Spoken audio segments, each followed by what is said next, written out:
This is the Supreme Court oral argument in Pitchford v. Cain. In 2006, prosecutor Doug Evans struck 4 of the 5 eligible black jurors from Terry Pitchford's capital murder trial in Grenada County, Mississippi, a county with 40% black residents. Evans marked each juror by race before striking a single person. Defense attorney Allison Steiner raised a Batson racial discrimination challenge 3 times. The trial court shut her down each time and called the objection in the record. No court ever examined whether Evans' stated reasons for the strikes amounted to racial pretext. The Supreme Court must decide, under AEDPA, the federal law that limits federal courts' power to second-guess state convictions, did Mississippi's courts unreasonably declare that challenge forfeited? Pitchford argues that 3 on-the-record objections cannot constitute intentional waiver, that Mississippi wrongly blocked comparative juror analysis on appeal, and that Batson violations demand automatic reversal. Mississippi argues that its long-standing forfeiture rule comports with federal law, that Pitchford's own filings once admitted he failed to preserve the Batson record, and that AEDPA's deference bars relief. Joseph Perkovich of Phillips Black argues for Petitioner Pitchford. Scott Stewart, Mississippi's Solicitor General, argued for Respondent's Cain. Emily M. Ferguson, Assistant to the Solicitor General, Department of Justice, argued for United States as Amicus Curiae. Argument this morning in Case 24-7351, Pitchford versus Cain. Mr. Perkovich. Mr. Chief Justice, may it please the Court.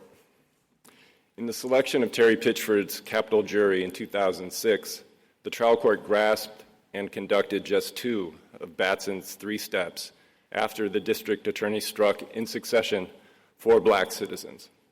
Despite the state's assertions throughout the red brief, the judge never determined the credibility of the prosecutor's Step 2 proffers.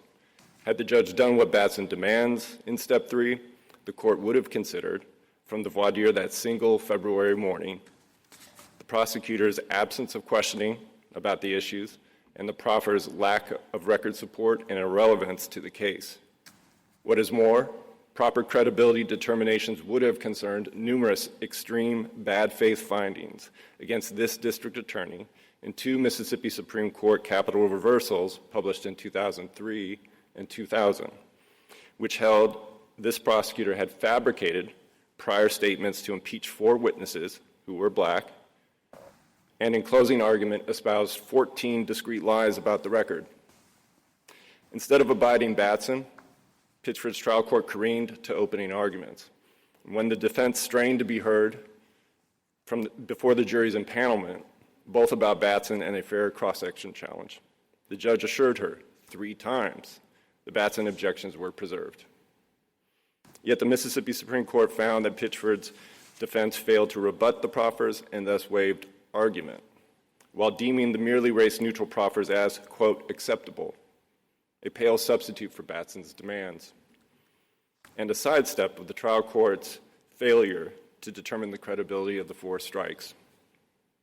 The trial court's unrectified failings in this prosecution, also riddled with other misconduct, yielded a jury selected with discriminatory taint, which in turn condemned an 18-year-old whose accomplice, according to the state's case, killed the shopkeeper in this botched robbery. We urge this court to reinforce the Equal Protection Clause's guarantees for defendants, as well as citizens willing to accept the awesome responsibility of jury service. I welcome the court's questions. Did trial counsel make those arguments? Mr. Justice Thomas, which arguments specifically do you mean? Did the trial counsel make the argument that the prosecution discriminatorily picked the jury or exercised peremptory strikes for the reasons you just stated? Justice Thomas, trial counsel made the objection timely.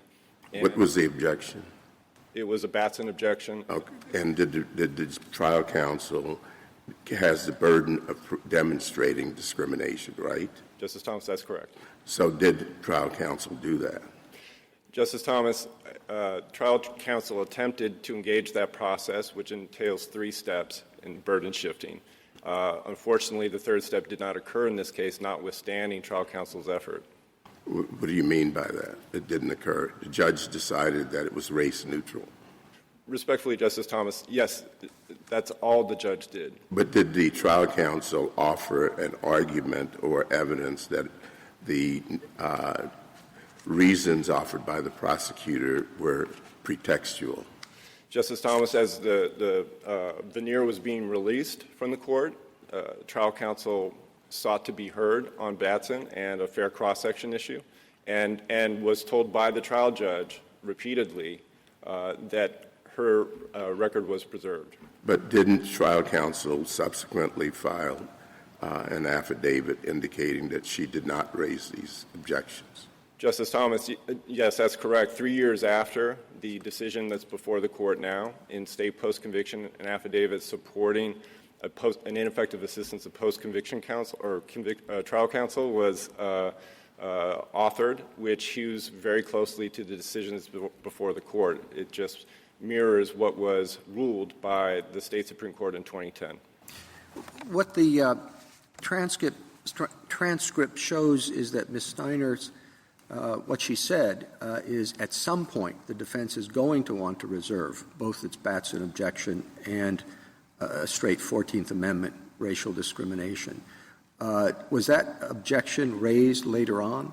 I mean, I think that's where that's the preface to where you say that 3 times the court said you have that. And I wonder if there was some confusion between the reference to at some point the defense is going to want to reserve and the court's statements that it is you've already made it in the record. So I am of the opinion that it is in the record. Mr. Chief Justice, thank you for that question. It allows me to clarify the sort of the goalposts on this question under Mississippi procedure. When the veneer is dismissed and the jury is impaneled, the opportunity to challenge Batson essentially ends or does end. Of course, there are post-trial motion practice that can occur.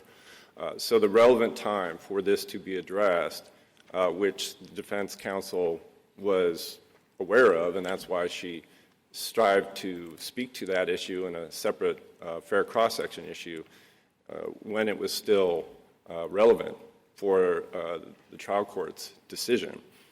So I don't think that the defense counsel was seeking to sort of put a marker to be able to return to it, because that was the point of no return for the judge.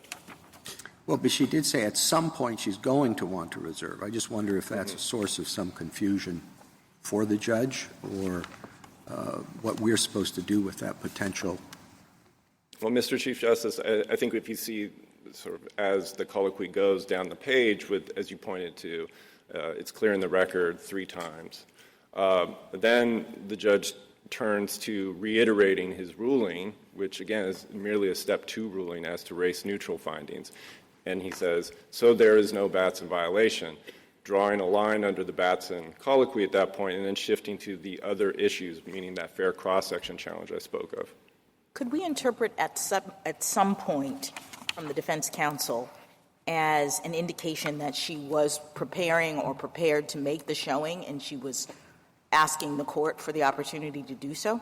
Justice Jackson, yes. I think that is the fair reading and an unmistakable reading of this record. It does indicate that she was suggesting that she would like to do something. It wasn't as though she felt as though the Batson objection was already, or at least her arguments were perfected. And it sounds to me from the transcript that the trial court was cutting her off, was not giving her a chance. Yes, was maybe mistakenly saying that it had already been done.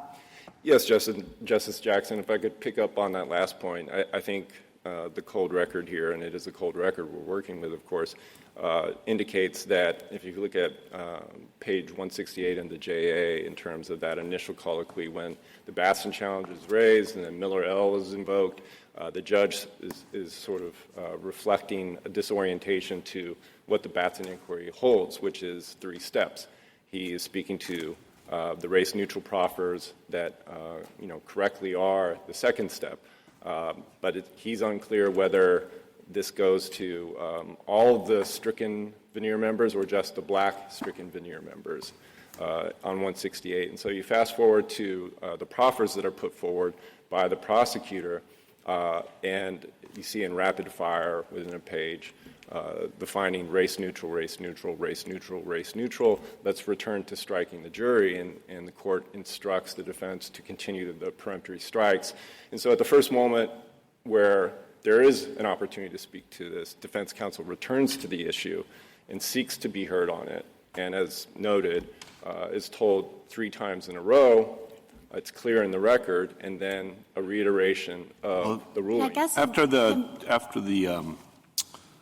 the point that Chief Justice raised, at some point the court responded, you've already made it in the record. Some of the opinion it is in the record, and then the defense counsel says, well, I don't want to let the paneling go by without having those objections. And then the court says, I think you've already made those, and they are clear in the record. For the reasons previously stated, the court finds the reasons were race neutral, right? So that it continues on. I guess how we read that confusion is critical to whether there's a waiver here or whether it was unreasonable to find a waiver here.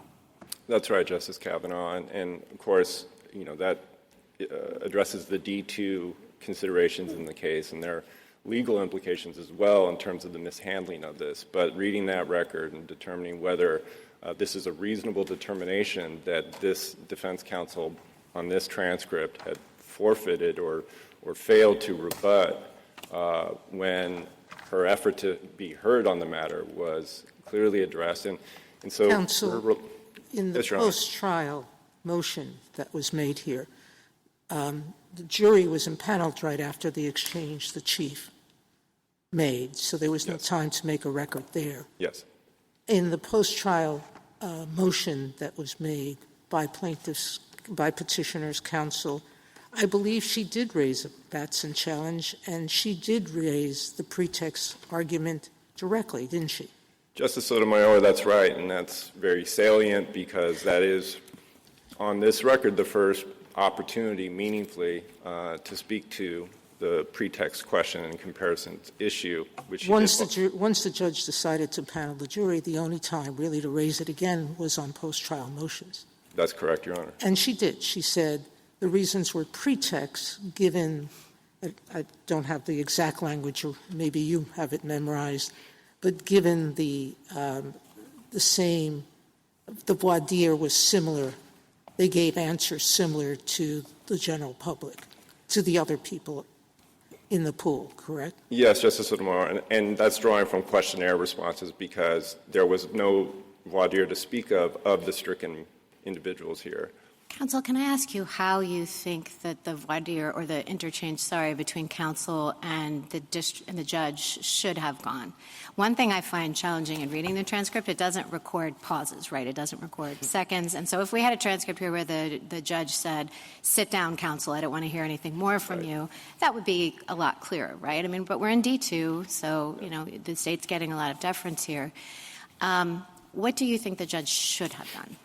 Justice Barrett, what we see commonplace in our courts is the court turning to the defense and offering the floor in some fashion. Agreed, we don't have sort of an audio recording. We can't sense whether there's a pause here. But I think the context is really important. And this is a jury selection process with a voir dire that took about 3 hours. To put it in context, the Miller L. case, obviously it's really important here. But you're not really answering my question. When she raised the objection, when she said she wanted to preserve it for the record, all she had done at this point, I mean, you're right, there are 3 steps. So she raised the Batson objection, the prosecutor advanced the race-neutral reason, and she had the opportunity to impeach that reason, essentially, right? Respectfully, no, Your Honor. Well, let's see. That would be the 3rd step. What you're saying is that the judge cut her off before she reached that step, correct? Yes, Your Honor. I mean, I understood the fair cross-section point to be part of her effort to impeach, not just a distinct argument. Am I understanding that wrong? Justice Barrett, I'll point you to JA 161 through 163, where there is a submission of this fair cross-section argument. So she wasn't making that point also in reference to the Batson? There's some overlap because of the general issue with the jury, but it's a discrete challenge. Discrete and challenge. that shows up in the appellee's brief and the ultimate decision. Okay, so I guess here's my specific question. If you could tell me what you think the judge should have done, because she raises the objection. The prosecutor offers a race-neutral reason. Right. She does raise, she speaks up, so she's able to make this cross-section point, which goes to, you say, there's some overlap. Should the judge there have paused so is the idea here that the judge should have paused and said, do you have anything further to say to show that this was pretextual? Justice Barrett, there's sort of two junctures here within 5-6 pages of the JA that are important. The first are after the race-neutral determinations are made, the court then immediately instructs the defense to start striking the jury with the panel that's in the box.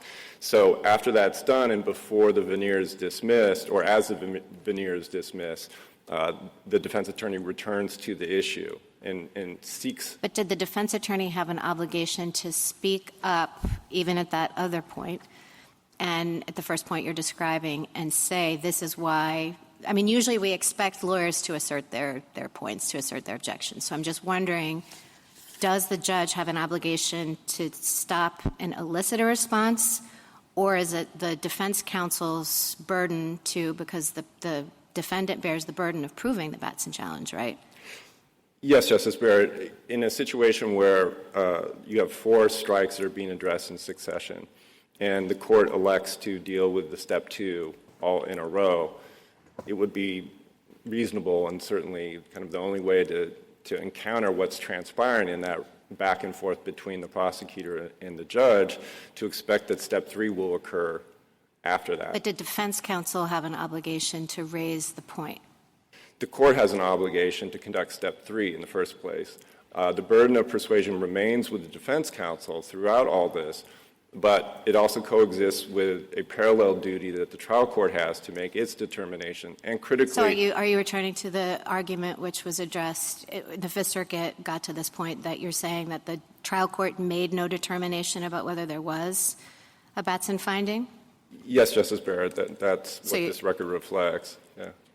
Counsel, Mr. Perkovich, I think if you look at Perkett, Hernandez, and Yes. Shiner, they answer Justice Barrett's question in that the obligation is on the trial judge to make a finding on step 3, correct? Yes. And To clarify, though, I agree with that. right. I was just talking about the argument about yes, no. disparity. And my follow-up to that was, I think what you're saying, given the transcript, is I think the judge believed he only had to find a race-neutral reason, because he says that at the very beginning of this process. He says, all I have, at times, a lot of times on Batson, I just have the state give race-neutral, I'm assuming he meant race-neutral reasons, as to all. Right. And she says, I think the jurisprudence simply states the court must make a determination on the basis of all the relevant circumstances to racial discrimination. The judge then says, I'll have the state give race-neutral reasons. And after each race-neutral reason is given, he then asks for the next one, and the next one, and the next one. And I think your point is he never pauses to give her a chance to address pretext, correct? Right, Justice Sotomayor. Or for him to make the required third step finding. This is an exchange between the prosecutor and the trial court for all 4 of the step 2 steps. Mr. Perkovich, what happened here is certainly not a model to be followed in future cases.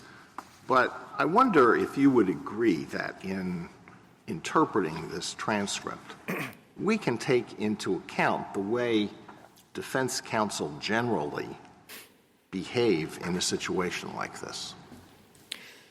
Justice Alito, if you could clarify that question of defense counsel's general behavior. This is the most timid and reticent defense counsel that I have encountered.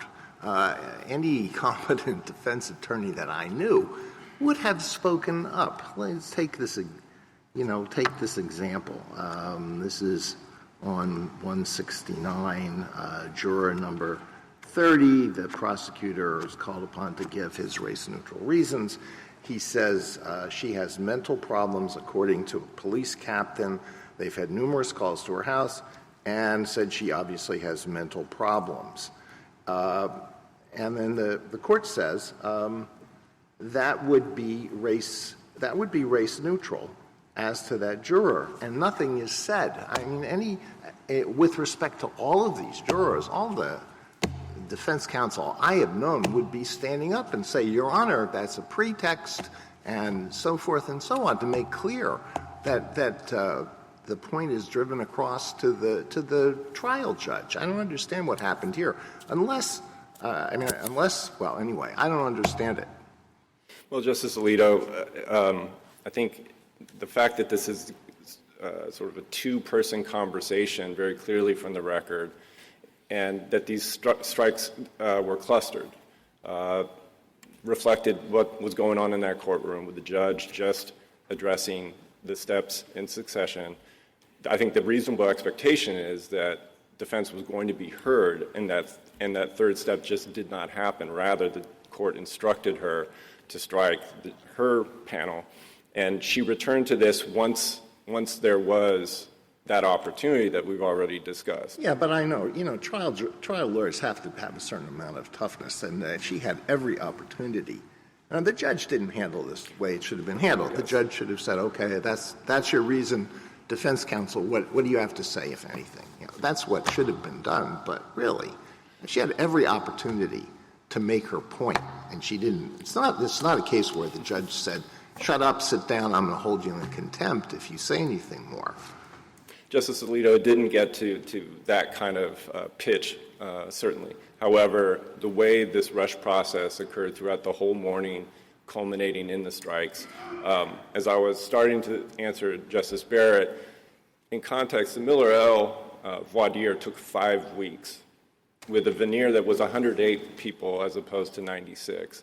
So the rushed nature of this, I think, informs how we make sense of this record. Another example of how rushed this was, because I think the judge was very sensitive to the sequestered jury's hardship. The liability phase ended a day earlier than expected, and afterward, counsel sought to have a continuance of a day because their single expert was subpoenaed in Texas. The judge denied that and forced counsel to proceed without their single witness. I appreciate all of that. And I understand this was not a model by anybody's stretch of imagination. But I didn't see where the defense counsel even mentioned the word pretext to the court anywhere in the transcript until after trial. Right. And given that, could somebody read this as saying, I don't have a pretext argument, I mean, we're on, as colleagues emphasized, we're under D2, so we're not asking, did she waive? We're asking whether the Mississippi Supreme Court any reasonable jurist could reasonably conclude that she waived the argument by not mentioning even the word. How do I help me with that? There's a fair amount to unpack there, Justice Gorsuch. I'll try with the waiver question as sort of the end of this process. So before that is a finding, determination from the Supreme Court that there was a failure to rebut. And again, the effort is to be heard. The response from the court is, this is clear in the record, and then the lines drawn under Batson, and a shift is to the other issues. So the moment of truth for that was then, and as Justice Sotomayor pointed out, in the motion for new trial, that was the first sort of opportunity in terms of the basic procedure here to speak to that, which was done. Now, the D2 point is critical here, but also there's a D1 implication in this breakdown. And help me with the D2, because that's what I'm struggling with at the moment. We have to decide whether the Mississippi Supreme Court made an unreasonable determination of fact. The determination of fact here is that she waived, or really more accurately, forfeited. But it's her burden. We all agree on that, to raise pretext. She didn't raise pretext at all. Well, Justice anywhere. Gorsuch, if I may, so there is a burden of persuasion that sticks with the challenger, the opponent of the strike, and that's the defendant. There's also a duty that the court has, and that's first and foremost here. I appreciate that. And that duty is twofold, and that is to make a determination, irrespective of what's pressed by the advocate. And so there is a parallel sort of decoupling of it. That is really important you here. could find no Batson violation if there's no pretext argument made, right? Respectfully, no. Actually, the cases are quite clear in that regard. If the plaintiff says, sorry, the defense lawyer says, I don't have a pretext argument, Your Honor. Well, that would be. Then there's no finding required on pretext, right? No, Your Honor. Actually, there's no Batson violation, wouldn't you? The burden of persuasion is with the opponent of the strike, clearly. And if the strike effectively expressly waives in that scenario, the court still has. We have step one. Mm-hmm. Step two comes, the government's lawyer comes up with race-neutral reasons. Step three, suppose the defense lawyer says, I have no pretext argument, Your Honor. Mm-hmm. Since the inquiry is made to step three, the trial court still has a duty. Sure, to say no Batson violation. Isn't the duty to look at the totality of the circumstances to determine whether or not the defendant has carried their ultimate burden of establishing discrimination? So it may be that with respect to that particular aspect of the back and forth, the defense counsel doesn't have an argument, or they say, I don't have an argument. But that, I think, is not the sum total of the court's obligation to rule on the Batson objection. The defense counsel didn't withdraw the Batson objection. Right. They just didn't make any argument with respect to pretext. To be clear, I appreciate all of that. And I appreciate that the court has to make a determination. But the court here did make a Batson determination. He said, I find no violation. Now, maybe that's wrong, okay? Well, and I acknowledge it. It's a muddled record, but he didn't say, I find no Batson violation at the end of it. Now, maybe that's insufficient, but that's not what's before us. What's before us is was there waiver. Well, and help me with the D2 thing. I really want some help on that. I'm trying, Justice Gorsuch. But the key thing here is that his understanding from this record is of two steps. In other words, the equation is race neutral equals no Batson violation. It completely elides the duty he has to do two things, right? Once the case shifts to step three, the court has to afford an opportunity for the ultimate burden of persuasion to be met and make a determination, whatever is said, in pressing that burden of persuasion. Those things exist in parallel because the Equal Protection Clause is implicated here, because there are concerns that are greater than the defendant's, the stricken veneer member, the public's interest. And so all of that was jettisoned here. And I think it's simply because he was unaware of it, at least in this trial. Thank you. Thank you, counsel. Justice Thomas, anything further? Justice Gorsuch asked you what would happen if the defense counsel said, I have no pretext, no refutation, no argument on pretext. And you said that there was more that the court was required to do in making the determination. What exactly is that? What do you mean by that? So, Your Honor, it's incumbent on the trial court to assess what is before the court. So what is before the court? You've got the initial assertion, you've got the race neutral from the prosecutor, and you have a defense counsel who says, I have nothing. So what else is there? Justice Thomas, you have a prosecutor who failed to question on the reasons that he put forward as his proffers for these strikes. Were those challenged by the defense counsel as pretextual? As we've discussed, Justice Thomas, she did not speak to it after the Step 2 proffers, and that's one of the failings in this record. There was not an opportunity after the Step 2 proffers were made and before the Batson challenges were overruled to speak to that. So you used Miller-El, which brings back a lot of bad memories. Sorry. you use Miller-El as your model, but didn't the defense counsel there challenge the race-neutral assertions? Justice Thomas, there is a radically different record in Miller-El from here, as mentioned. Now, just that the only portion I'm interested in is whether or not defense counsel whether or not defense counsel there argued that this was pretextual. In Miller-El, there were days of opportunity to address each of the strikes. There was individual voir dire of each of the stricken members. There was a Batson hearing held dedicated to this whole inquiry. Is that because the defense counsel challenged each of the strikes? Well, no more than was done here, Your Honor. There's no question that the Batson challenge for the 4 strikes in question here was timely, never waived, never withdrawn. Let me ask you, we're focused on these strikes. Did the defense counsel make strikes, peremptory strikes? No, Your Honor. And one reason for that is because, I misspoke. Please bear with me. No, they did. They certainly did. And how many?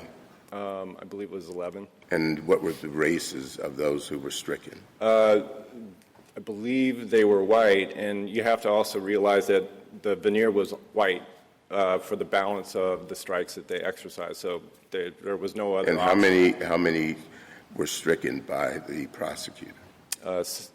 7. And how many? What was the racial breakdown? 3 to 4. Justice Alito? Well, I want to understand exactly what you think has to happen in a situation like this. So the prosecutor, the defense counsel says, I object to the peremptory challenge of this juror, and the trial counsel turns to the prosecutor and says, what is your reason? I think the prima facie case has been made. What is your reason?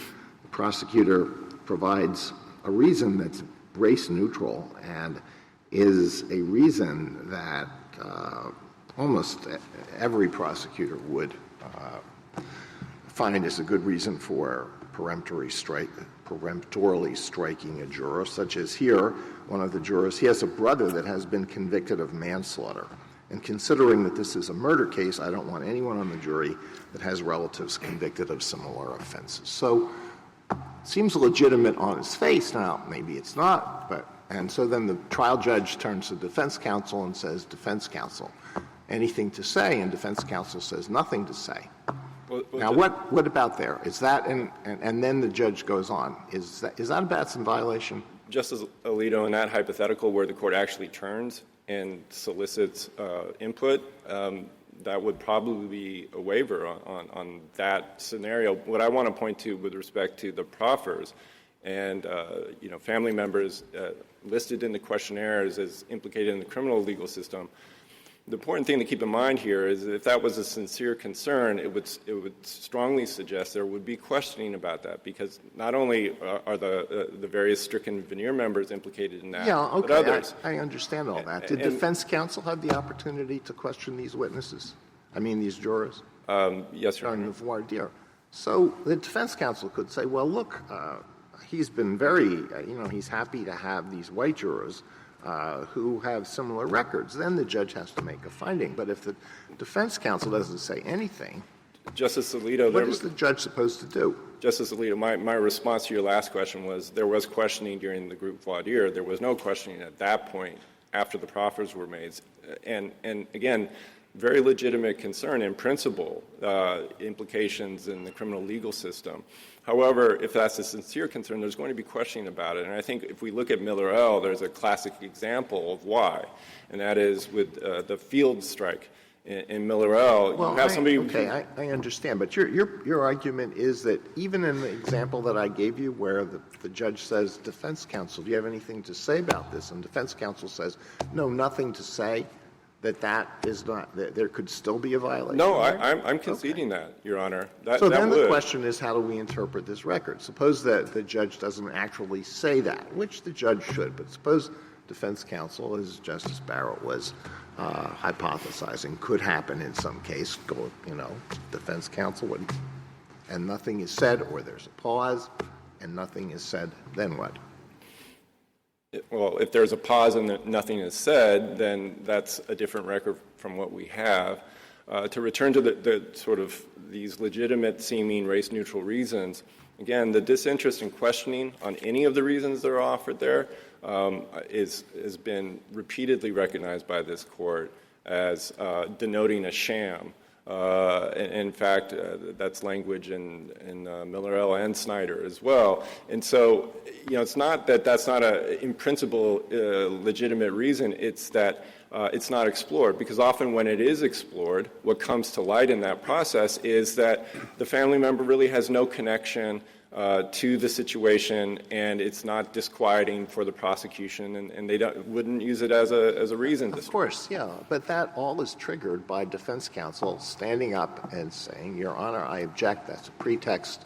The prosecutor has not applied that rule to white jurors. Well, all that was required. Justice Alito, I'm referring to the duty that the court has, whatever is advanced in terms of the burden of persuasion that the opponent has. The court still has to be aware of what has transpired in his courtroom and what has come forward in voir dire, what has not come forward in voir dire in terms of questioning, the irrelevance of the proffers to the case, the absence of record basis. You have proffers here, mental problems, drug problems. There's nothing in the record on that.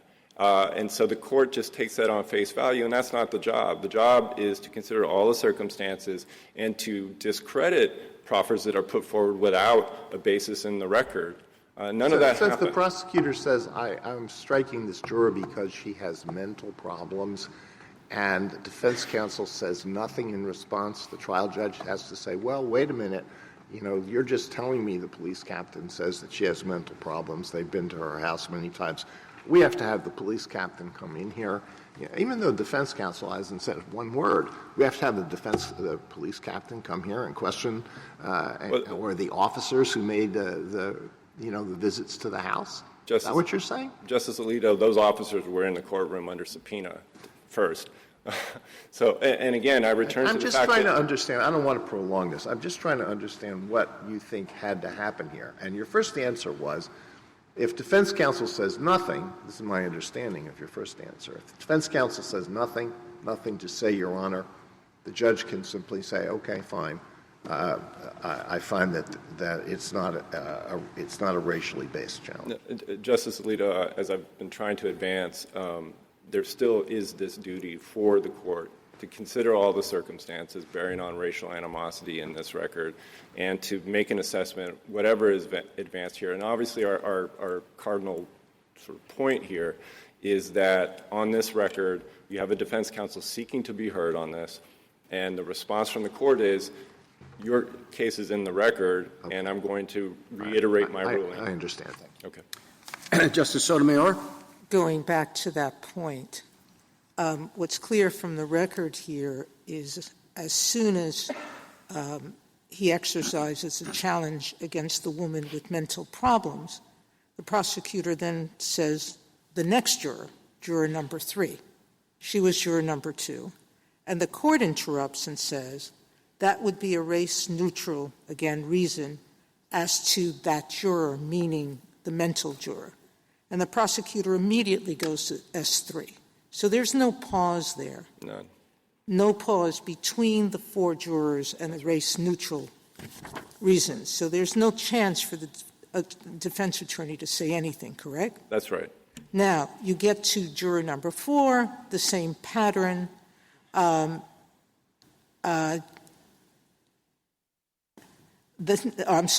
number 5.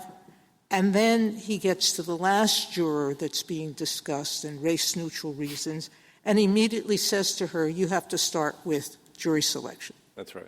Again, there's no pause to say, do you have a response?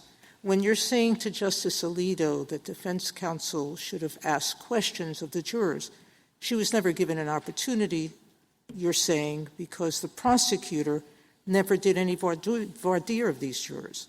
Right. So she had no way of knowing that any of these things bothered the prosecutor, correct? That's right, Justice Sotomayor. As I pointed out earlier, the proffers were not questioned. So the only questioning that this prosecutor did of consequence was to do death qualification, which resulted in the decimation of the black veneer.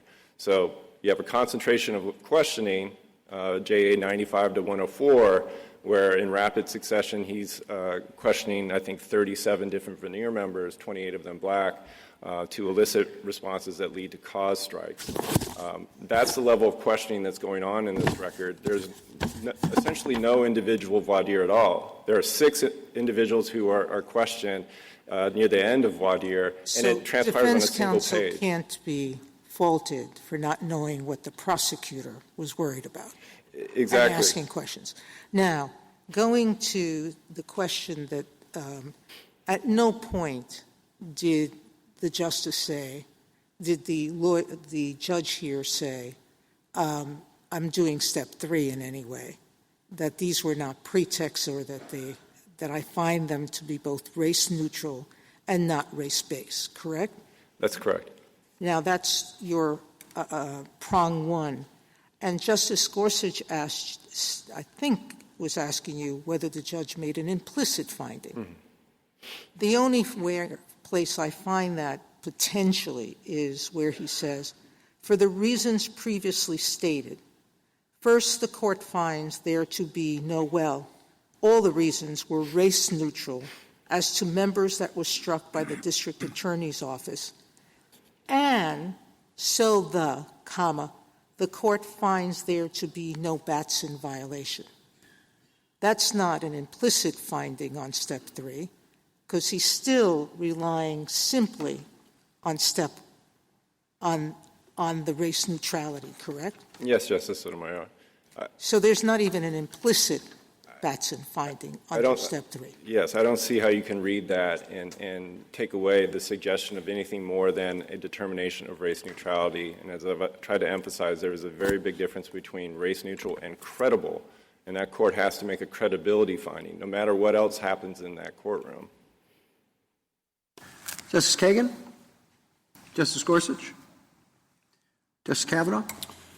Just on Justice Thomas and Justice Gorsuch's questions, if the trial judge had said, do you have any response? And they'd said, we have no pretext argument. That's the essential equivalent of withdrawing the Batson objection. At least that's my view. Yes. But what happened here, I gather, your position is, in what Judge Mills, the district judge in the habeas case, found was, Judge Mills said, perhaps Pitchford's counsel should have been more assertive, but the court will not fault them for failing to present specific arguments on pretext when the trial court appeared to have been resolute in its brusque determination that no violation had occurred. In other words, there was never an opportunity. Now, the question's whether that, whether what happened in the trial court was an unreasonable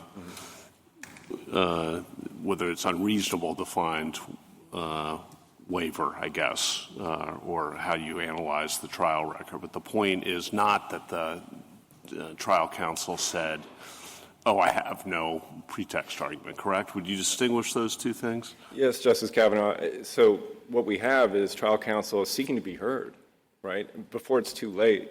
As the veneer is being dismissed, exiting the courtroom, the jury's about to be impaneled, that's when she's seeking to be heard, and she's rebuffed 3 times by, it's in the record, it's clear in the record, there is no Batson violation, and let's turn to the other issues, the fair cross-section issue. So she's striving to be heard, and then ultimately she's reasonably relying on the court saying it's in the record, and this is in a context where she raises Miller L., which had been decided about 6 months before this trial, wherein clearly the ability to press a case on appellate review was the letter of the day. So she's relying on what the trial court is saying, that this issue is over and the trial is moving forward and opening argument is going to happen in a moment. What do you think about the Judge Mills' comment, perhaps Pitchford's counsel should have been more assertive? I think that first, that's a not unfair criticism. We've all seen records where there's more hurly-burly, let's say, and elbowing. But the point is that she timely raised the objection. That's her duty. There's not a continuing objection requirement. There aren't authorities supporting that. And she sought to be heard before it was too late. And then at the next moment, as Justice Sotomayor pointed out, where she could address these issues in the motion for new trial, that was done. Adequately so. It was fit for purpose in terms of the motion for new trial. So if the judge was actually concerned about these issues, he had an opportunity to take the case back before it was up on appeal. Thank you. Justice Barrett? I have a few clarifying questions, about your position. One, are you asking us to revisit Ford insofar as it said that a state has the flexibility to adopt procedural rules for the assertion of Batson objections? Justice Barrett, certainly no. That I would point out is dicta, though. Ford was a case where... So you are asking us to say something different? Or do you agree that states have the right to come up with rules of forfeiture even for Batson objections? Justice Barrett, certainly the implementation's left to the states. And as we've seen in Johnson versus California, where there was a step one issue that California had, there can be problems in that. And what we have here with respect to step three and this particular ruling on waiver and the failure to rebut being the predicate for that is an example of faulty implementation. But you're not challenging the state's ability to set forfeiture rules and to say that if you don't make a timely objection, you forfeited it. I'm asking you as a general rule. I understand your argument that she wasn't given a fair opportunity here. I'm not asking about that right now. I'm just saying you don't disagree, do you, with the fundamental proposition that a state can establish procedural rules requiring the timely assertion of Batson objections? Justice Barrett, the last formulation you gave, I would agree with, certainly. You would agree with that? Great. The very last formulation, though. Okay. Thanks. The other question I have, it's a little bit difficult to tell at some points in your brief. I read your brief to maybe be taking the position that an appellate court has an obligation to conduct the Batson analysis, even if it wasn't made below. So, for example, that the Mississippi Supreme Court here actually had a duty to conduct the comparative juror analysis? Well, I think the first point here is that the understanding of its own law for Batson was that it could not, right, and that it was unable to consider arguments pressed for the first time on appeal, especially in a context where the first opportunity to do that was on appeal. That's a problem. And so it's that fundamental misunderstanding of this court's law in that basic gateway role at the outset of the appeal that is the first problem. So what is your position, that an appellate court has the discretion and should understand itself to have the discretion to consider it for the first time on appeal, but not an obligation to do it? Justice Barrett, this court's holdings have relied repeatedly on comparison that's been pressed in the first place on appeal. But is it an obligation, or do you just have the discretion? Just pick one. Justice Barrett, I'll pick discretion with the caveat, though, that the language of this court is a must. Right? So is it obligation or discretion? Must sounds like obligation. It's just not how I read our precedents. Right. So you're asking for us to take those precedents, if there's any ambiguity in the precedents, or to take them a step farther and to say there's an obligation? I think that the precedents have to be surmised from what the court is doing and how it's getting to the results in terms of the holding for clearly established law. And what the court has done routinely is take argument, comparative analysis that's really not viable in most trial settings and hear that on appeal in the first instance because of the concerns I was speaking to earlier. Okay. So do you think we have what we need if we were to conduct that comparative analysis now to find a Batson violation now? I think, unfortunately, that was the ballgame for the state Supreme Court. And they elected not to do that. They had, in that fork in the road, they could have taken what was submitted on appeal and make a merits decision. So there was sufficient evidence in the record on the comparative juror point. The comparative juror analysis, it's your position that the record is there, and the Mississippi Supreme Court could have, based on the record before it, or that we could now say that there was a Batson violation based on what was introduced about comparative juror analysis on appeal. Justice Barrett, yes, it was incumbent on the Supreme Court to take that comparison analysis or remand it to the trial court to conduct. But is it your position that that comparative juror analysis is sufficient, that it was there and the Mississippi Supreme Court had what it needed to find a Batson violation based on what you had? Yes, Justice Barrett, and the court had done just that in other cases. Thank you. Justice Jackson? So I'd like to get your reaction to what I hear your argument as, and I just want to make sure I've got it straight, that the making of a Batson objection at the beginning of this process actually triggers duties on both the party's part and the court's part. So obviously you make the objection, and then we say at step one, the defense counsel has the duty to establish whatever the prima facie case is. The burden then shifts. The duty becomes the state's to offer race-neutral, non-discriminatory reasons. And then ultimately, there is a duty of the court to actually resolve the objection. So the initial Batson objection. So to the extent that people have asked what was supposed to happen here, I suppose if we're in a world that Justice Thomas posits, if the defense counsel, when we get to step three, the trial court says, counsel, and defense counsel says, Your Honor, I have no argument on pretext. Well, first of all, you would, I think, expect the court to say, so are you withdrawing your Batson objection, counsel? I mean, Justice Kavanaugh says, well, that's sort of implicit, but I think the court, because it has a duty to resolve the objection, has to be clear about whether this thing is still on the table once counsel affirmatively says, I don't have any pretext evidence. So right there, we have a problem with the court not clarifying whether this objection is still live in the world of even asking. But in the world of not asking, not asking the defense counsel whether there's any pretext evidence, you would still have the court have to resolve the objection, right? I mean, you would expect the court to say something like, hearing no evidence or argument related to pretext and seeing no basis in this record for determining that the prosecutor's race-neutral reasons were pretextual, I find that there is no race discrimination or whatnot, right? Like the court has to make a finding that indicates that it's actually resolving the objection on the basis of all of the evidence presented after all of the steps. And it seems to me that there's kind of like a problem here. The lack of clarity is a problem for the court because it suggests that the court did not fulfill all of its obligations triggered by the initial Batson objection. Does that comport with sort of what you're trying to say, at least about what the court's duties were here? Yes, Justice Jackson. Again, counsel has a duty to press the case and the ultimate duty or burden of persuasion, but that's simultaneous with the duty that by the time this gets to step three in the burden framework, it remains with the court to do the things that you've outlined. And the court can say there's not evidence that there's discrimination here, you haven't presented anything, et cetera.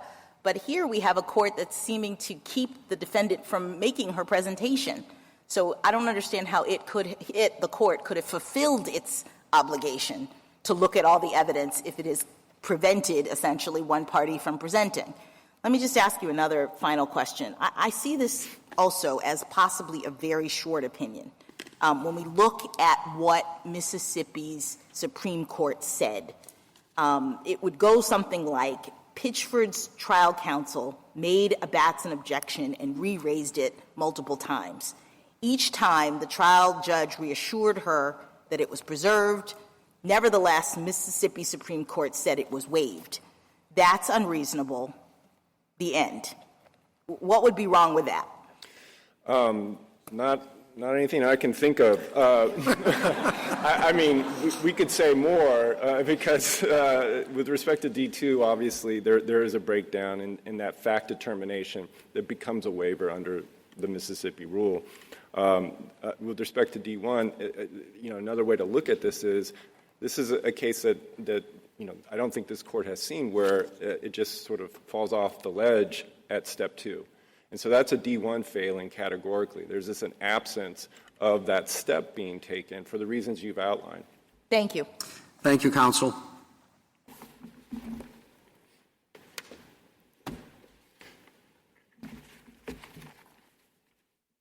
Mr. Stewart. Mr. Chief Justice, and may it please the Court. In Flowers v. Mississippi, this Court faced an extraordinary case and ruled against the State. This case is also extraordinary, but in a very different way that requires a very different result. Start with the facts in D2. Petitioner claims that the State Supreme Court was objectively unreasonable in finding that he waived his pretext arguments. As Petitioner once admitted, that is wrong. Years ago, Petitioner declared that he failed to, quote, properly challenge, litigate, and preserve, end quote, his pretext arguments. Petitioner also now claims that the trial judge thwarted his efforts to argue pretext. Years ago, he said the opposite. He declared that he, quote, made no attempt to rebut or otherwise offer argument or evidence, end quote, on pretext.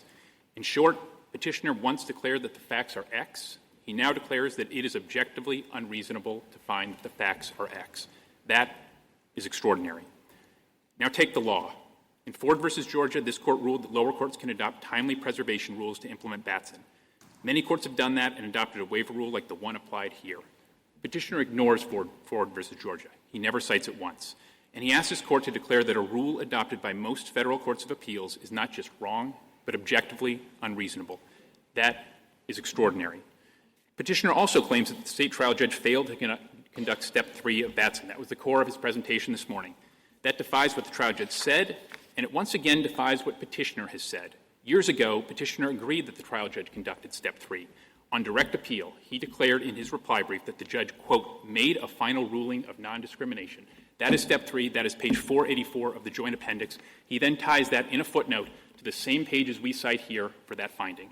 As I said when I began, this case is extraordinary. Petitioner has conceded all that is central to his claim. Never has this court granted relief under AEDPA when a habeas petitioner has so decisively doomed his own case. This case should not be the first. I welcome the court's questions.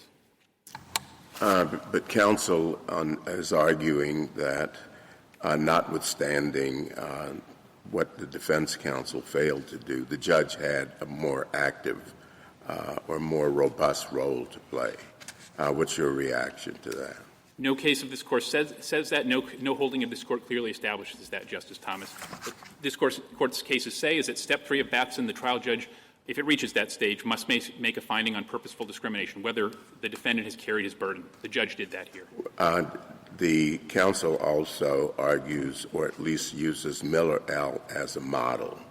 What is your reaction to what he said about Miller L. and what it requires? I think Miller L.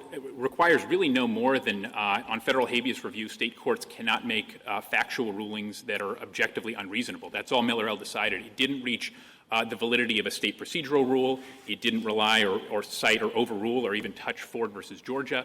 Didn't reach any of those things at all. How would Petitioner here have preserved under Mississippi law would not have waived these claims under Mississippi law? I think it would have been quite easy, Justice Thomas. I mean, he could have said for each of these challenges, it would have just been 2 or 3 sentences. Perhaps for Mr. Tillman, just 1 sentence. I mean, for Ms. Lee, who was late, he could have said, Your Honor, I mean, other jurors were late. You just refused to strike her for cause, and there's no evidence of mental problems. That should be explored. That would have preserved and unlocked the panoply of arguments that he later made about her in comparisons on appeal. He could have easily done that. But didn't the court say it was preserved? I mean, she was obviously saying, I would like to make my record with respect to the Batson observations. So the Chief Justice points out, she says, at some point, I would like to do that. So you just articulated the kind of thing you would have expected her to say, and I'm trying to figure out when she was supposed to be or given, when she was supposed to have that opportunity. Sure. At page 169, at page 170, at 175, 176, she could have said that anywhere there, Your Honor. You mean when the objections were happening? Oh, yes, of Did course. she have to? Could she have done it after all of those objections were lodged? Sure. She had to do something. But when she went to do that, when she tried to do that, she said, at some point, I'd like to do that, and the court said, you've already done it. So whose mistake is that? He did not say you've already done that, Justice Jackson. What he said was you preserved your Batson objection. He said, I think you've already made those and they're clear in the record. And that's after this, another sentence where she adds, she doesn't just say at some point, she then says, I don't want to let the paneling of the jury go by without having those objections. And the court says, I think you already made those and they are clear in the record. For the reasons previously stated, the court finds there to be no, all the reasons were race neutral as the members that were struck by the district attorney's office, and so the court finds there to be no Batson violation. Right? She's trying to make the objections right there, and he says you already made them and there's no Batson violation, and he makes a legal error in the course of that by saying because they're race neutral, there's no Batson violation, which of course is not the correct inquiry. I think you would acknowledge. I think so. Two responses on that. So right there, she's trying. I think. I mean, she could have been more assertive. Judge Mills. So your opening, was forceful.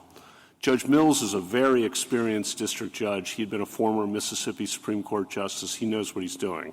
He read the record entirely differently than you did, and he pointed to this part right here where she's trying, I think, we weren't there, we don't have an audio recording, to make the objections, and the court says you already made those, they're clear, and the court finds there to be no Batson violation. I don't know. At that point, she could have said, well, you're wrong, Judge, I get that, and Justice Alito has good points on that, but it seems pretty clear at that point. Well, Your Honor, I mean, she preserved her objection. She didn't preserve the pretext arguments, which are different than making a prima facie case or the objection itself. Comparative juror arguments are very different in response to the State's reasons than simply making a prima facie case. And she didn't raise those. You don't think at that moment right there she's not prepared to do that? I mean, not at all, Your Honor. I mean, the very next page, on page 170. He says there's no Batson violation per se. I don't know. I mean, that's where Judge Mills says perhaps she could have been more assertive. And I take that point, and that's why this is hard. Well, I think, and this would get back to, I think, you think framed it correctly earlier, Justice Kavanaugh, where you said, look, is it objectively unreasonable? Is D2 met? And I think the ways we know that are a number of them. First of all, Ms. Steiner speaks only from page 158 to 176 of the transcript. During that time, she at least 5 times inserts arguments or objections without any prompting by the trial court. There's this talk about are there pauses in the trial court. There are no indication of pauses in here, yet 5 separate times, in addition to all the arguments she makes, she inserts herself. I mean, that was the Batson objection. There's no indication that the judge paused, looked at her, and said, well, you make a Batson objection. She inserted that. She inserted the bench conference. I'd close the point by noting at page 176 that the judge then did allow her to state the composition of the jury, her assertions about the composition of the county, and so she had an opportunity to add more, and that's all she added was bare numbers. Then we look at the post-trial motion. Even when she had days and days, all she came up with, and this was belatedly, it was the amended motion for a new trial, belatedly comes up with one sentence that points the judge to nothing about these comparisons. Well, that's in the course of – go ahead. I mean, I think you've made the point that she didn't do very well, that she could have done a lot better than she did. But that's really not the question before us. The question is whether she's waived her objection. And 3 times she's told by the court that the objection has been preserved.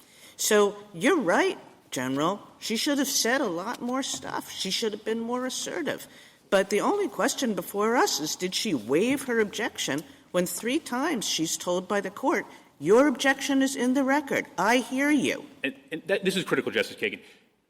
The Mississippi Supreme Court did not hold that her objection was waived. It held that her pretext arguments were waived. It upheld the slicing the bologna very thin. It's not, Justice I'm Brave's sorry, dissent. General Stewart. My apologies. Here we are, after the prosecutor has done all his, here's my race-neutral reason, here's my race-neutral reason, and then the defense counsel says, I'm not persuaded. I need to say something about this. I still have an objection. Well, at that point, of course she's objecting to the ultimate finding. I mean, this is after the prosecutor has given all his race-neutral reasons, and she's still objecting. So what could she be objecting to at that point? I agree. She must be objecting to the fact that either the race-neutral reasons aren't credible, or they're pretextual. That's what she's objecting to. But there's no other way to read the context of this colloquy without saying that at that point she's objecting. She's saying what the prosecutor gave you wasn't enough. I agree that she is maintaining her Batson objection, Your Honor. I don't agree about the comparative juror pretext arguments that she made no suggestion of making despite many opportunities to do. I think you're arguing this on the merits. I think you're saying she didn't say enough to allow the court to find for her. But that's not the question before us. The question before us is whether the State Supreme Court was right when it said she waived her argument. She might not have presented a good argument, but she didn't waive her argument. And respectfully, Justice Kagan, the Mississippi Supreme Court didn't say she waived the argument writ large. It said she waived the pretext arguments that she never presented to the trial judge. And that's critically different. Justice Graves in dissent, my friend in his federal habeas petition, agreed that the Mississippi Supreme Court resolved the claim on the merits. It held that the Batson pretext arguments, the comparative juror arguments that she had never made to the trial judge, that's what she waived. Well, that's what she failed. Can I just follow up on Justice Kagan's questions? After the prosecutor gives the asserted race-neutral reasons, what else could she be objecting to than that those were pretextual? I mean, I think I think she's saying, like, I believe that I've made my case. I mean, No. Answer my question. After the prosecutor has given the asserted race-neutral reasons, what else could she be objecting to other than that they were pretextual? I mean, I think she's – are you talking about page 175, Justice Kavanaugh? Exactly. Okay. I think there she's just making sure that her objection is preserved in the record. What else? That's after the asserted – just answer my question. After the prosecutor has given the asserted race-neutral reasons and she goes back to Batson, at that point, what else could she be objecting to other than that the asserted reasons were pretextual? I mean, I think it's the ultimate conclusion the district judge reached, or pardon me, the trial judge reached, that they were race neutral in fact, and she hadn't shown discrimination. I mean, I think that's why I think she uses the word reserve, and I think she wants to make sure. I mean, that's the 175. I'd like to reserve my. And then that's the first sentence. The second sentence, I don't want to let the paneling go by without having those objections, and then repeat myself. I think you've already made those, says the judge, and they were race neutral. Can I ask a separate, distinct question, just one question, which is, in the course of that paragraph, the court says, and this is now a D1 question. Yes, Your Honor. Okay? The court says, the trial court, all the reasons were race neutral as to members that were struck by the district attorney's office, and so the court finds there to be no Batson violation. Is that a legally correct analysis of Batson? It is, in that it means that he is finding the reasons to be race neutral in fact. But is that the end of the Batson analysis in your view? I mean, if he's finding them to be the actual reasons, the race neutral reasons in fact. No, then yes. if they're race neutral, is that the end of the Batson analysis? If the question is just, are they facially race neutral, then that's step 2, Your Honor. Right, and that's not the end of the Batson analysis, correct? Whether there's a facial justification that's race neutral is not the end of the Batson inquiry. Thank you. What I'm suggesting. Thank you. But whether in the end they are race neutral is the question, right? That's right, Your Honor. And as to what she was objecting to, if she wasn't tacitly raising a pretext argument, what she said on 176 is, allow us to state into the record, there is one of 12 of 14 jurors are non-white, whereas this county is approximately, 40%.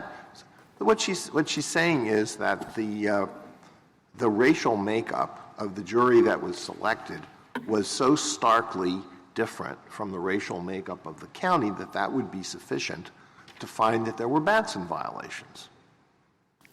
Right. That's right, Your Honor. And actually in the cert petition at page 38, the petitioner emphasized this point as being part of the Batson presentation. Counsel, I don't know how that could be. She starts her colloquy in that section by saying, I want, at some point the defense is going to want to reserve both its Batson objection and a straight for 10th Amendment racial discrimination. That reference, I don't think it was on the 10th Amendment. I think what she meant was the earlier objection that they spent a lot of time in voir dire on the cross, whether the jury pool was a representative body, correct? There had been two objections there, Your Honor. All right, so she's talking about the the representation argument and the Batson argument. On the Batson argument, the court starts with that and says, you have already made it in the record, so I'm of the opinion it is in the record. She says, I don't want to let the paneling of the jury go by without having those objections, and the court thinks, I think you already made those, and they are clear in the record. For the reasons previously stated, he says, all the reasons were race neutral, blah, blah, blah. And then as to the other issue is the jury pool issue. I've already ruled, based on prior rulings from the United States Supreme Court and the state of Mississippi, that jury selection was appropriate. That the jury itself, the pool, was appropriate. And those are noted for the record. It is then when she starts talking about the jury pool as a whole, and not on the Batson question. So I'm not quite sure that you're fairly representing her use of that one example or their colloquy on that one example. Let me cite you something that shows that it is a fair representation. It's page 38 of the cert petition. That's Petitioner's filing, where he ties that very exchange to his preservation of his Batson claim. But, counsel, I think in fairness, Justice Kavanaugh asked you what more could she have done, or why wasn't she, responding to or trying to say that there's pretext when she was talking about the Batson question. You pointed to this 40% issue that she talks about, 12 of 14 jurors. But as Justice Sotomayor points out, that discussion was in reference to the jury composition issue and not the Batson issue. So regardless of what was happening in the cert petition, I'm talking about what's going on in the trial record, in the discussion that they were having. It looks as though the court resolved the Batson question by not giving her a chance to make any more arguments or say anything more about it. And then he says, the court, then as to the other issues, and he moves on to composition, and that's when she starts making statements about 12 of 14 jurors are non-white. So I think we have to be clear about what's actually happening in the record and not ascribe to her representations that actually don't fit. Can I make two quick responses to that, Justice Jackson? One is, my friend conceded this morning that that point went to her trying to get to the Batson claim itself. And also, okay, well, that's just not what the transcript shows. But, Your Honor, we're here on AEDPA relief, and the question is whether a reasonable fact finder could conclude this. No, I'm not talking about the question. I'm talking about what the court said they were talking about at that moment. He resolved the Batson issue, and then he says, and then as to the other issues, and there were two issues, and the other issue was about jury composition. And that's the one that she responds to with the relevant And respectfully, I don't agree. He conceded otherwise, Your Honor. Okay. And I would also add, she did it without prompting. There was no, would you like to say more? I mean, she said the more that she wanted to say. And the key thing is, even when she had that opportunity, she did not present the comparative juror arguments. I don't think it helps to misrepresent what the record obviously shows. Let me ask you another question, because it seems as though the Mississippi Supreme Court is trying to have it both ways with respect to the significance of her arguments related to pretext.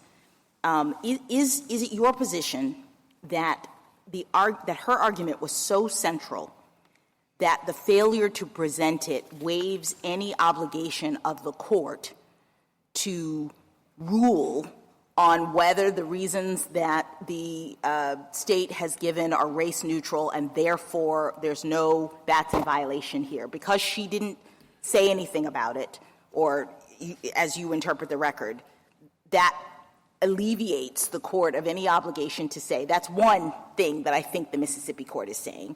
But on the other hand, they also say it isn't necessary for the court to give her a chance. So either it's central, in which case the court had to give her a chance, or it's not central, in which case the court had to rule on it, I think, regardless. So which is it? I'm not sure I'm completely following the question, Justice Jackson. What I would say— What is the significance of her argument related to pretext? Is it so necessary that without it, the court is relieved of any obligation to continue to look at the facts and to actually make a finding? Or is it not necessary, in which case it seems to me that the court needed to do that regardless of the fact that she didn't bring any argument about it? Right. So I think if you get past step 2, the court has to make an ultimate finding on non-discrimination, but it does so in light of the parties' submissions. No precedent of this court requires the judge to consider matters, especially intricate comparative juror arguments, that are not presented to it. I mean, that's something this court— it's in light of the parties' submissions.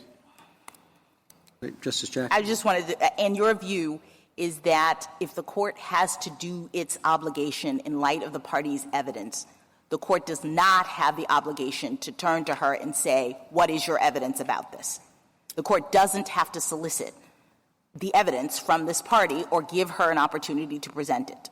Well, it doesn't have to affirmatively do that. There's every indication that in the trial in the record here, and a reasonable person could certainly read the record to allow multiple opportunities to present that. There's nothing supporting the idea that the trial judge cut her off, or certainly nothing compelling that view of the record, Justice Jackson. Thank you, counsel. Justice Thomas, anything further? Yes, General Stewart. Would you you were about to discuss the role of AEDPA in our review. Much of this is being discussed as though we're on de novo review. So would you discuss what AEDPA requires?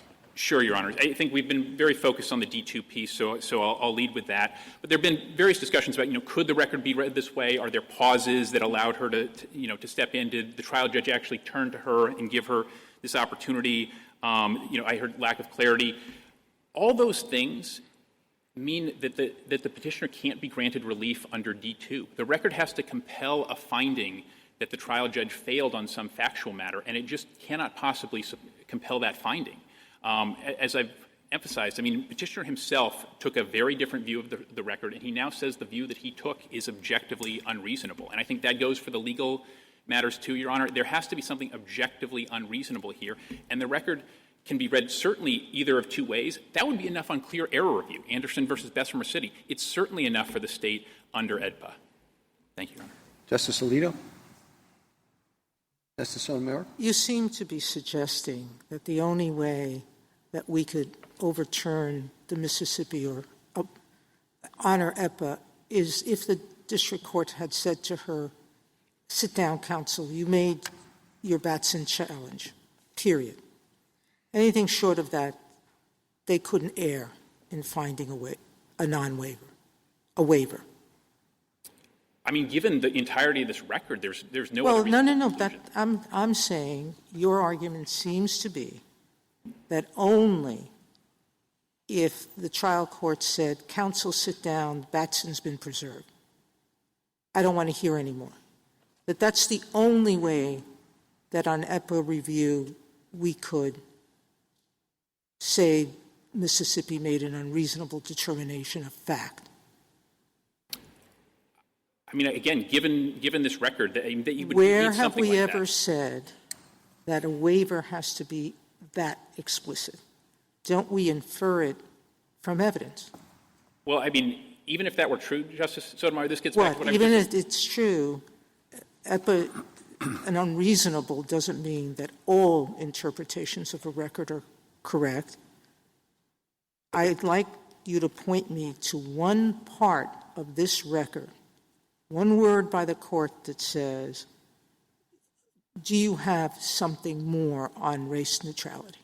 But that's exactly the point, Justice Sotomayor. She has none of that, and she has multiple indications that she could have. No, the problem is that she was never given an opportunity on this record. The way the record — well, we can go — I'm not going to argue with you on this point. May I respond just briefly? I think I could say something helpful on this, Justice. No. I was going to ask one last question, okay? On the preservation issue — not on the preservation issue, on the comparative jury analysis on appeal,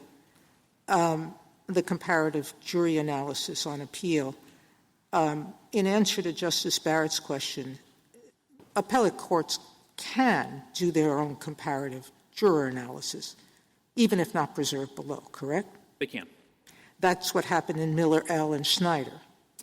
Do you believe the Mississippi Supreme Court says it cannot consider those arguments because of the waiver, or that it's choosing not to consider them? It's saying that in general it does not. It can exercise its discretion to do so. We know that it could do so. It could do so. So is that a plain error standard? Because plain error is what federal courts use to review evidence that has not been presented, an objection that has not been preserved below. Could it would be plain error, correct? I mean, that's what has been said in the case. I mean, Flowers versus State 3, the Flowers case, I mean, what the court says was because the error in upholding the strike of Juror Pittman affects a substantial right, we apply the plain error rule to find a Batson violation occurred. So I mean, Mississippi has a similar plain error rule. It has discretion to overlook a waiver, correct? It has discretion. So if the record is clear that there was a Batson violation, and we can argue about each individual juror, whether the record is clear or not. I want you to make an assumption. If the record is clear that there was a Batson violation, would the Mississippi court have erred in failing to conduct that review? And the answer is no, certainly not under EDPA. No, none under EDPA. It's a constitutional violation in a case where the court below did not make an actual Step 3 analysis. You're saying that it wouldn't have been error. I mean, that's consistent with the waiver or forfeiture of constitutional objections generally and with jury selection in particular. We apply plain error. And but state courts don't necessarily have to do that. They can do pure discretion. They can do different approaches. Nothing in this court's cases bar that, Justice Sotomayor. And I mean, I would just emphasize that this is a rule that has been embraced by most federal courts of appeals, and it's one that was surely reasonably applied yes, here. Yes, because we apply plain error. Some do, some don't. And again, you always have to apply plain error. That's not plain error is required by the rules of federal procedure. And if an objection has not been preserved, the court has to determine whether the error was harmless. I'm sorry, Justice. Whether the error was harmless. May I respond to that one, Justice? Yes. I'd come back to Ford versus Georgia, where the court affirmed that state courts can adopt these timeliness rules. Perforce, those rules are going to block some claims, perhaps even some meritorious claims. And given that signal, it was surely reasonable to adopt this rule, which ultimately vindicates and enforces Batson itself and makes for better Batson rulings. Thank you, counsel. Mrs. Kagan? General, I want to take you back to the conversation that you and I were having and that you were having with Justice Kavanaugh, which is just this question of waiver, because I do believe that given the Mississippi Supreme Court decision, that's the only question before us. The question is not whether this defense counsel put enough in the record to actually prevail on a Batson claim. The question is instead whether the Mississippi Supreme Court got it really wrong when it said that she had waived her argument that there was a Batson violation. And again, I'm just staring at this transcript, and I guess as to that question, I don't really see the ambiguity in this transcript, because this is coming after the fact of the prosecutor saying we had race-neutral reasons for all of them, and she says 3 times, I want to contest that, and the court says over and over, it's in the record, it's in the record, it's clear in the record. And when a court says that to you 3 times, I actually don't believe that it's like, I'm not going to say, what can you do? I think she could have done more. I think she could have said, Judge, really, I'm not moving on to anything else until I get this out. But on the other hand, it's hardly ineffective assistance of counsel to make a different kind of choice, to say I don't want to antagonize this judge. If he's insisting on moving on, I better move on. That probably was a wrong decision. I'll say that that definitely was a wrong decision, but that's not the question before us. The question before us is only whether she waived her objection. And how could she possibly have waived her claim that there was a Batson violation when she says it 3 times and the court says 3 times, it's in the record, you've done it? Okay, I appreciate that Justice Kagan. I'd make 2 points. One is I really have to emphasize it's not a holding that she waived the objection or the claim. It's a holding that she waived the pretext arguments. It's critical. I'm saying that what they said, the pretext argument is just a way of establishing a Batson violation. So if you keep on saying there's a Batson violation here, then you're saying there's something wrong with what the state has told you about their race-neutral justifications. And if you tell me that she had to use the word pretext in what she was saying, I'll tell you that's not the standard. And what I'm saying, Your Honor, is that she had to give the judge a chance to rule on the comparative juror arguments that she later claimed were central to her argument. She did none of that. She didn't give the judge a chance to rule. Okay, and in terms of giving people a chance, the judge is the judge. The judge has every chance in the world to rule on whatever she wants to do. The judge could have said, okay, I'll put you to it. Show me what you got. So you don't have to give the judge a chance. Well, I mean, Judge, Justice Kagan, and the judge said it's all in the record. It's all in the record. It's clear. No, respectfully, he didn't say that, Justice Kagan. He agreed that the objection was in the record, and all she said was, I want to reserve the objection. And he said it's that's what he gave her a signal to. What I'd emphasize, Justice Kagan, is, you think that the judge thought that she was only objecting in the same way she did at the very start of the inquiry, that she was just making that's like a prima facie case? I mean, obviously, the judge did not think that. The judge thought that she thought that there was a Batson violation, and he said, enough. It's in the record. And here's the key point, Justice Kagan. Whenever my friend or any hypothetical needs to suggest that the judge cut her off, it always has to use words that are not in the transcript. And she referred not to pretext, not to the desire to make more arguments. She didn't say, Your Honor, I didn't make some arguments that I would like to make. Can I just take a moment to preserve those? And every indication of this record is that he would have allowed her to. I mean, he allowed her to make an extended argument challenging death qualifications, even though she conceded it was doomed. I mean, she talked about carpool routes and juror medical issues and jurors being married to each other. When she wanted to say something, she did, and the judge heard her out and very often ruled for her. And this part of the transcript, just like when the actual Batson challenges in Step 2 and Step 3 were occurring, she didn't say any of that and didn't give any indication, and she still didn't do so in her post-trial motion. So that's what I'd emphasize, Your Honor. Thank you. Justice Gorsuch? Briefly, I hope. Should you lose, what is the appropriate remedy? Let's say you lose on the D2, so there's an unreasonable determination of fact. I know you don't want to fight the hypothetical, but please don't. Very good. Okay. This Court would find there's an unreasonable determination of fact, but under 2254A, of course, we can only grant a writ if we find a violation of the Constitution. So there's obviously more work to be done after we decide the waiver issue. Can you explain how that's going to proceed? I mean, I think, number one, there would need to be a showing of a substantive, I think, Batson violation, potentially, overcoming E1, for example, in district court. If this court or the lower courts were to think that law and justice were shown in this case to warrant issuance of the writ, I mean, I think it would go back to the state courts. I mean, this would depend. If the court finds a substantive Batson violation, I think. Well, no, we're likely, assume we're not going to make that inquiry. We're going to confine ourselves to what we spent the last 2 hours talking about, which is the waiver issue, okay? And we find an unreasonable determination on the waiver issue. What more does a federal court need to do? Got it. I mean, I think, as we've said in our papers, the possible remedy in that case, when it goes back down the federal chain, would be a writ that would require release if the Mississippi Supreme Court does not, in a certain amount of time, undertake whatever analysis this court holds to be lacking. So if that's do a new Step 3 analysis in light of the relevant arguments, that would be the measured remedy there. I think that'd be consistent, for example, with what's appeared when, say, habeas is granted on a question of whether a confession was voluntary. You don't necessarily need to do a retrial. You just need to see if the confession was voluntary. If it is, things can stand. I think similarly here, Justice Kavanaugh?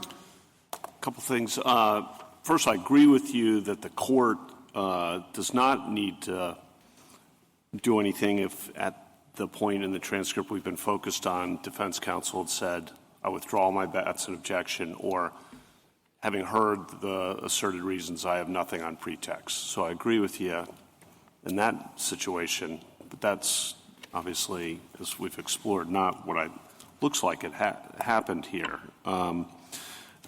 You've said that she could have jumped in again after that colloquy on 175, after she twice raises it. But at the end of that, the district court says the court finds there to be no Batson violation. Now, again, as Justice Kagan said, could have jumped in, but at that point he said, you've made the objections, you've preserved them, and there's no Batson violation. Right? I agree with that framing because, again, made the objection, Your Honor. I think that's the critical thing. And then for why, there are two possibilities for why I think it got truncated here, which we've all explored.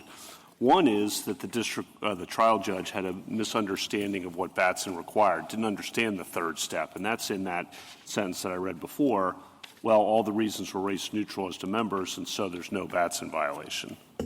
Right? So that's one possibility. The other possibility, and Judge Mills in the Federal Habeas District Court alludes to this, because Judge Mills applies EDPA, correct? He says he does. Right. I agree with that. Yeah, no, but he articulates the EDPA framework. He's a very experienced district judge. He's been on Mississippi Supreme Court justice. He says he's applying EDPA unreasonable. And what he says happens is it stopped after two steps, simply put, no state court, whether it be the majority in the Mississippi Supreme Court or the trial court, conducted a full three-step Batson inquiry. And then he explains what he thinks could have happened. He's generous to the trial court on this, I think. The trial court, seemingly eager to proceed to the case itself, quickly deemed the reasons as race neutral and moved on. The trial court's actions, perhaps understandable and relatable to this court, speaking to Judge Mills, trying to show empathy, I think, for the burdens on a trial judge, are error nonetheless. So I think, whether the trial judge misunderstood the third step or the trial judge was just rushing it along to try to keep things moving or whatever, it just never happened. And that's Judge Mills, again, applying EDPA, or at least articulating EDPA. I agree with Justice Thomas completely. We have to look through the EDPA standards here. And so I appreciate that, Justice Kavanaugh. To take the second bit first, I would come back to Petitioner's own words where he declared on direct appeal that the trial judge did decide step 3. And this is surely a fair reading of that record. That's page 484 of the transcript. And he, again, links that to the same parts of the transcript that we do in footnote 4 on page 484. And I think that's quite important. I think it shows that it's not objectively unreasonable to find that the trial judge did conduct step 3 here. Could it have used better, more clear words? I think, of course that's true. But what I think the judge was really doing was he wanted to be clear, I am finding these race neutral in fact. I think that is what he was doing. That is surely a permissible view of the transcript. And therefore, on clear error and certainly on EDPA review, I think it is the compelled view in this case. Last question. Sorry to prolong it. Obviously focused on this. But the reason this matters is this is a death penalty case, right? And he was 17 when he committed the crime, and he did not that this is good, but he was not the shooter, correct? That's right, Your Honor. I mean, not the fatal shooter. That's right. Thank you. Justice Barrett? General Stewart, I just want to understand your answer to Justice Gorsuch on remedy.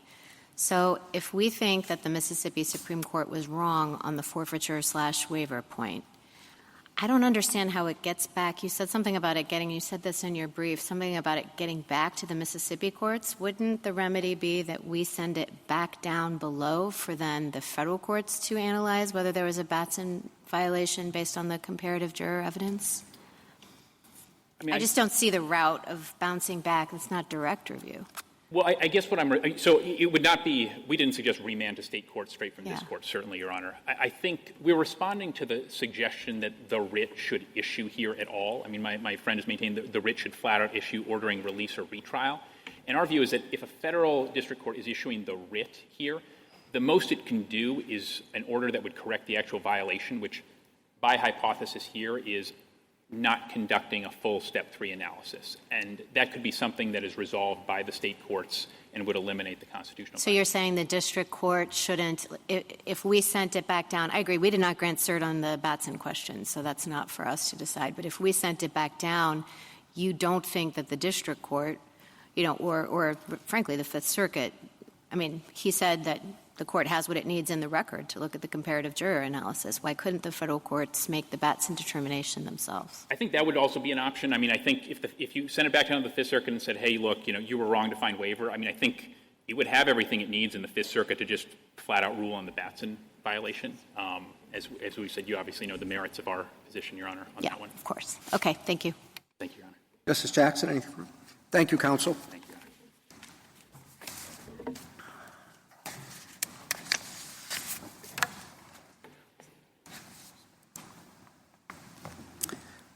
Ms. Ferguson? Mr. Chief Justice, and may it please the Court, state and federal appellate courts routinely decline to consider claims, issues, and arguments that were not preserved in the trial court, consistent with historical tradition. The Batson context is a particularly important time to apply that rule.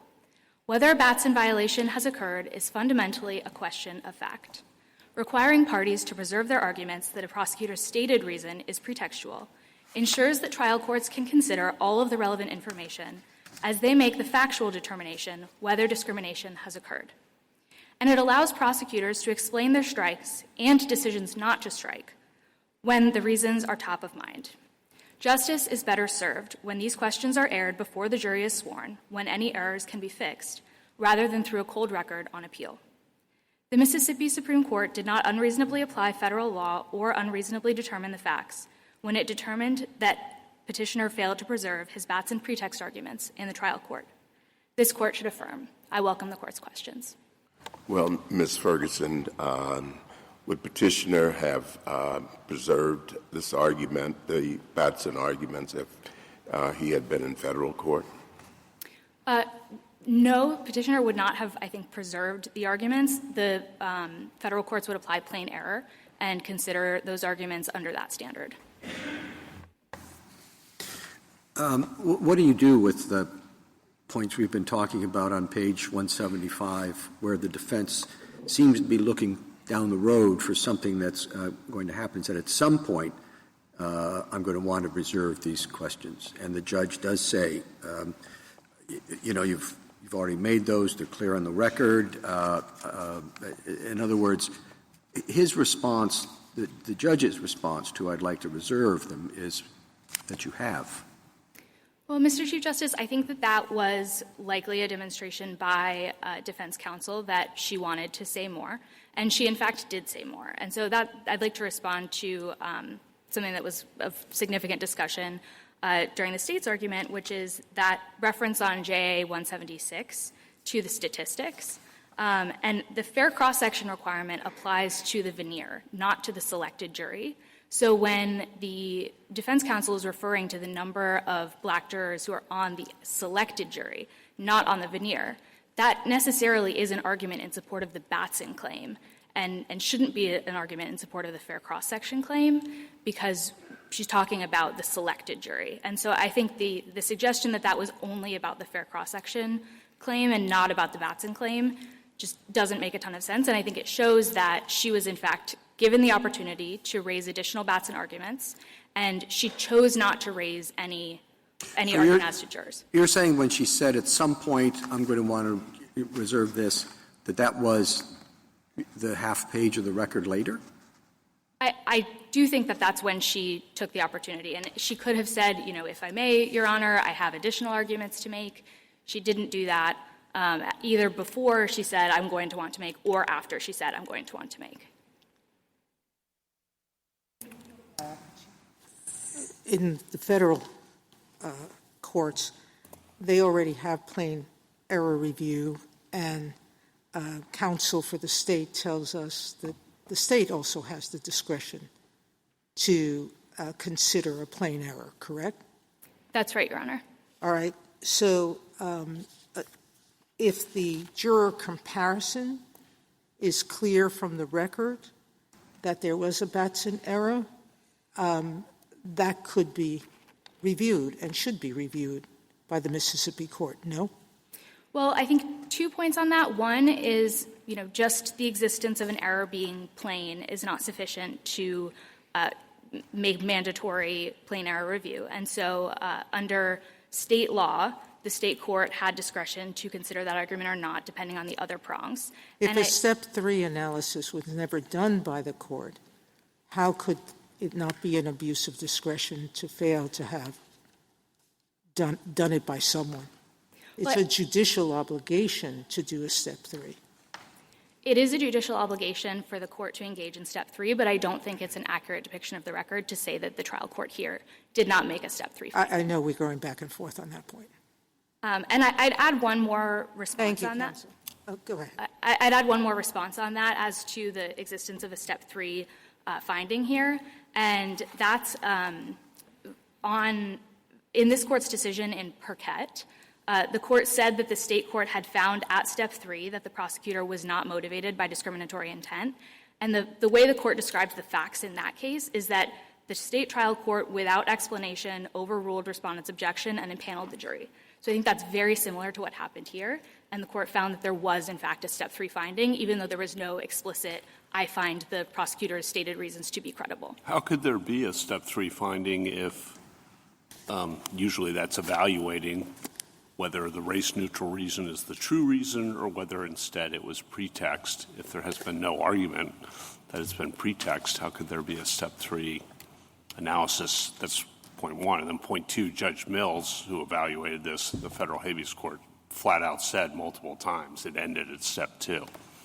Well, Your Honor, I don't think that Judge Mills was right to say that it ended at Step 2. And I know you pointed out earlier the state court's line that all the reasons were race neutral. I think that saying all the reasons were race neutral, to Justice Alito's point, demonstrates that the trial court, at least implicitly, had found those to be the actual reasons. You don't have a situation where the trial court said the prosecutor stated race neutral reasons, and so we find there to be no Batson violation.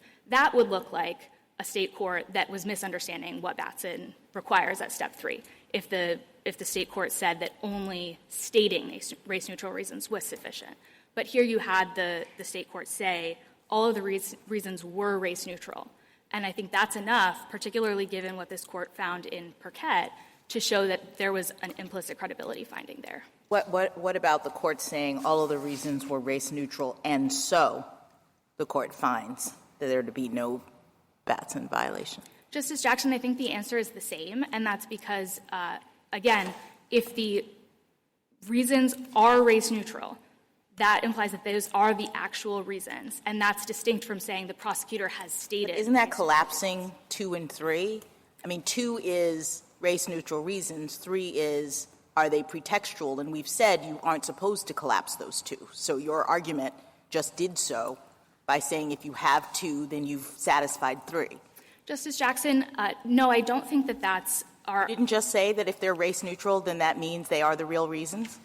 I think if the actual reasons are race-neutral, so not whether the stated reasons are race-neutral. If the prosecutor has merely stated race-neutral reasons and the trial court doesn't credit those reasons, or if there's any reason to believe that those are not the real reasons that the prosecutor exercised the strikes, then you could have. Isn't there also a more complex way of looking at this that Miller L. brings up, which is not reason by reason, but sort of the comparison, right? There's no indication here that this court did any sort of comparative work, which would have been what we would have expected from the from the defense counsel if given an opportunity, correct? I think certainly given what defense argued on appeal, you would have expected that. Right. So if the comparison is also a part of the determination of pretext, how does this record indicate that the court did any of that kind of analysis? Well, I don't think that there's any particular indication that the court was sua sponte considering arguments that weren't raised. But I think that when it comes down to the ultimate question, this court has explained several times, the ultimate question is whether the prosecutor or the striking party was engaged in intentional discrimination. And necessarily, if the judge finds that the reasons were race-neutral, then race-neutral reasons, in fact, being exercised, is incompatible with a finding of intentional discrimination. Can I ask you a broader question, and then I'm done? The United States has entered this case as an Amicus Curiae, meaning that you did not have to be here. And as Justice Kavanaugh pointed out, this case is a capital case involving the conviction of a defendant who was not the shooter felony murder scenario. And so I guess I'm trying to understand the United States' interest. Your brief doesn't really pay a lot of attention or devote a lot of time to defending the actual conviction. So what is the principle that you are seeking to have upheld in this case, in which it's clear that the defense counsel said several times, I have a Batson objection, and tried to preserve it in the court, if anything, misled her into believing that she had preserved it by saying it's in the record? Why is the United States interested in being involved in this case? Well, Your Honor, the United States is a party in many trials, including many criminal trials, is subjected to Batson objections and defends in Batson cases. And so I think our interest is in defending the right of courts of appeals to exercise their discretion to consider juror comparison arguments and not, as I think Petitioner, if I may, Your Honor, sure. Not as Petitioner argued in Petitioner's brief, although it seemed to walk away from today, adopt a rule that appellate courts must consider juror comparison arguments when they are raised for the first time on appeal. Thank you, counsel. Justice Thomas, anything further? Justice Alito? Justice Kagan? Ms. Ferguson, I want to go back to what you were saying before, and I'll grant you something. I'm going to assume your view that the judge here did not collapse Stage 2 and Stage 3, and the judge understood what he was doing, and that the judge made a determination that there was no Batson violation, the determination that you would make at the end of the day. Right? And in exchange for my assuming your view on that, I need you to assume my view on something else, which is that the defense counsel understood that that's the stage that they were in. In other words, that now they were talking about the ultimate Batson violation, and what she was objecting to was the finding of the ultimate Batson violation. So let's say that they were both on the same page. We understand that we're contesting the ultimate Batson violation. So if you assume those two things, and the court says there was no violation, and the defense counsel says, I object to that, I think there was a Batson violation, and he said, I got that, I understand that, it's preserved. And she says, I want to make an argument about this. And he says, it's preserved, it's preserved. How could it not be preserved? Well, Your Honor, I agree with the State that there's a distinction between preserving a claim and preserving particular arguments, and simply saying I disagree with the ultimate finding is not sufficient to preserve every possible pretext argument under the sun. And so I think there needed to be some form of even gesturing at juror comparisons. There was nothing in the record at all until after trial to suggest that Petitioner's counsel thought that there was a problem with white jurors not being struck who shared characteristics with the black jurors who were struck. So you think in the face of the court saying again and again, it's in the record, I got it, it's preserved, she has to make clear what the particulars of her view is, why exactly there is a Batson violation. In order to preserve those particular pretext arguments for appeal, yes, under Mississippi law. Thank you. Justice Gorsuch? In fact, a lot of courts have issue preservation rules with respect to arguments, not just claims or issues. That's correct, Your Honor. And we've never held those impermissible before. No, Your Honor, and in fact, this court has repeatedly reaffirmed, both in the context of Batson claims in state courts, in Batson and in Ford versus Georgia, the court has reaffirmed that procedural rules are permissible. And then in Singleton versus Wolf, this court affirmed that courts of appeals in the federal system have discretion over when to accept unpreserved arguments on appeal. Justice Kavanaugh? Justice Barrett? Just one question, Ms. Ferguson. Is it unusual for the United States to appear as an amicus when we have a constitutional question before us that affects the United States in litigation? No, Your Honor. It's quite common for us to appear. Thank you. Justice Jackson? Thank you, counsel. Rebuttal, Mr. Perkovich? Just a few quick points.